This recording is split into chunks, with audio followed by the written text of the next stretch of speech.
రాజ్యాంగం ఓ రక్షణ కవచం. ప్రతి జడ్జికి శిక్షణ అవసరం. సాంకేతిక పరిజ్ఞానాన్ని మెరుగుపరుచుకోవాలి. సుప్రీంకోర్టు న్యాయమూర్తులు justice Abhay S Oka, justice Ujjal Bhuyan దక్షిణ భారత న్యాయమూర్తుల ప్రాంతీయ సదస్సులో ప్రసంగం పాల్గొన్న హైకోర్టు సిజే అలోక్ ఆరాధే న్యాయమూర్తులు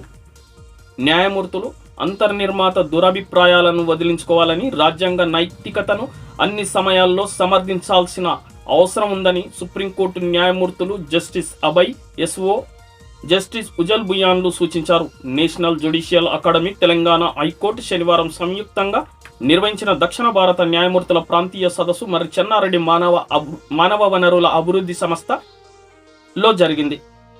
ఈ సదస్సుకు హాజరైన న్యాయమూర్తులు, జిల్లా జడ్జిలను ఉద్దేశించి వారు మాట్లాడారు. జస్టిస్ అభయ్ ఎస్ఓక మాట్లాడుతూ, కేవలం లక్ష్యాలను సాధించాలనే ఉద్దేశంతో న్యాయమూర్తులు ప్రయత్నించకుండా సాంకేతిక పరిజ్ఞానాన్ని మెరుగుపరుచుకొని తీర్పుల్లో నాణ్యతను మరింత పెంచాలి. వీలైనంత త్వరిత పద్ధతిలో గుణాత్మక సమర్థవంతమైన న్యాయాన్ని అందించాలి. బెయిల్ కోసం ఇంకా అనేక మంది నిందితులు సుప్రీంకోర్టుకు వెళ్లాల్సి వస్తుంది. రాజ్యాంగంలోని అత్యంత ప్రాధాన్యమైన ఆర్టికల్ 21ని రక్షించడానికి మనం తీవ్రంగా కృషి చేయాలి. ఈ సోషల్ మీడియా యుగంలో మన పనితీరుపై ప్రజల పరిశీలన పెరిగిందన్న విషయాన్ని న్యాయమూర్తులు తెలుసుకోవాలి. న్యాయమూర్తులకు నిరంతర శిక్షణ ఎల్లప్పుడూ అవసరం. నాకు నచ్చిన సిటీల్లో హైదరాబాద్ ఒకటి.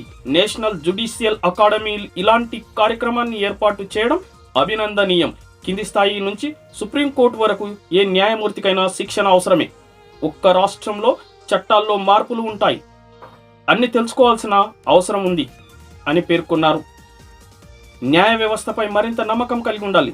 జస్టిస్ ఉజల్ బుయాన్ మాట్లాడుతూ, ప్రజలకు న్యాయ వ్యవస్థపై మరింత నమ్మకం కలిగేలా న్యాయమూర్తుల విధి నిర్వహణ ఉండాలి.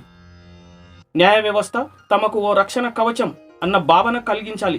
సామాన్యుల విశ్వాసం చురగొన్నప్పుడే న్యాయ వ్యవస్థ సమర్థవంతంగా పనిచేస్తున్నట్లు, ఆ విశ్వసనీయత కోల్పోయిన రోజు ఈ వ్యవస్థ నిష్ప్రయోజనం.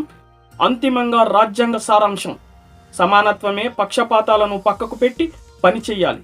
న్యాయమూర్తులు ఉపన్యాసాలు ఇవ్వడం మాని చట్ట ప్రకారం మాత్రమే తీర్పులు వెల్లడించాలి అని సూచించారు. అనంతరం హైకోర్టు ప్రధాన న్యాయమూర్తి జస్టిస్ అలోక్ ఆరాధే మాట్లాడుతూ, రాజ్యాంగం కేవలం ఒక చట్టపరమైన డాక్యుమెంట్ మాత్రమే కాదని, ప్రజల రక్షణ కవచమని పేర్కొన్నారు.